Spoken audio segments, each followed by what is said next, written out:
ভারতে ইউনূস প্রশংসায় মুখর মোদি বিরোধীরা। ডক্টর ইউনূসের উত্থানে জেগেছে রাজনৈতিক আশা, কূটনৈতিক উত্তাপের বিপরীতে উঠছে সমর্থনের ঢেউ। ডক্টর মোহাম্মদ ইউনূসের নেতৃত্বে বাংলাদেশের অন্তর্বর্তীকালীন সরকারের উত্থান ভারতের মোদি বিরোধীদের মনে নতুন আশা জাগিয়েছে। ভারতের গণমাধ্যমে বিরোধী রাজনীতিকদের বক্তব্যে ক্রমেই ইউনূসের প্রতি সমর্থন ও প্রশংসার ঝড় দেখা যাচ্ছে।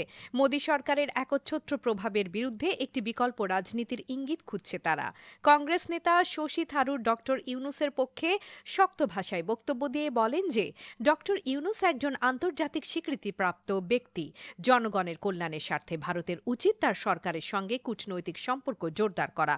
ইউনূস সরকার অন্তর্ভুক্তিমূলক রাজনীতির দৃষ্টান্ত স্থাপন করছে। এটি সহযোগিতার সুযোগ, বিরোধিতার নয়।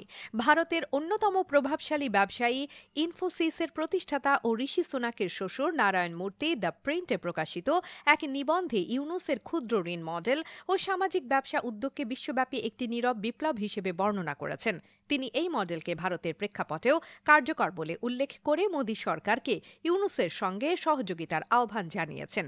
ভারতের বিভিন্ন বিশ্ববিদ্যালয়ের ছাত্র সংগঠনগুলো বাংলাদেশে চলমান গণ আন্দোলন এবং ইউনূসের নেতৃত্ব নিয়ে গবেষণা করছে। কংগ্রেস, তৃণমূল কংগ্রেস ও বামপন্থী রাজনৈতিক দলগুলো বাংলাদেশ থেকে প্রেরণা নিয়ে মোদি সরকারের একচ্ছত্র আধিপত্যের বিরুদ্ধে বিকল্প শক্তি গড়ে তুলতে চায়।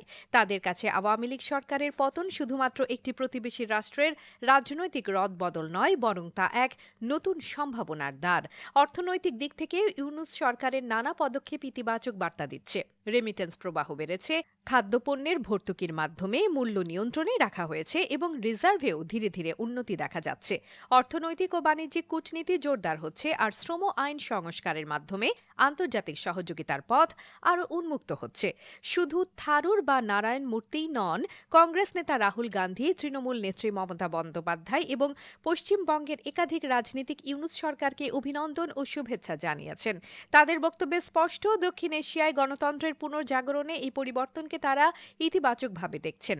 আগে ভারতীয় মিডিয়ায় এমন ধারণা প্রচার করা হয়েছিল যে ইউনূস সরকার বাংলাদেশকে মৌলবাদী রাষ্ট্রের দিকে ঠেলে দিচ্ছে। কিন্তু পহেলা বৈশাখের আনন্দ শোভাযাত্রায় সকল ধর্ম বর্ণের মানুষের স্বতঃস্ফূর্ত অংশগ্রহণ সেই ধারণাকে ভুল প্রমাণ করেছে। ইউনূস সরকার একটি অন্তর্ভুক্তিমূলক, উদার ও প্রগতিশীল রাষ্ট্র গঠনের পথে অগ্রসর হচ্ছে, এমন বার্তা দেশের গণ্ডি পেরিয়ে আন্তর্জাতিক অঙ্গনেও ছড়িয়ে পড়ছে।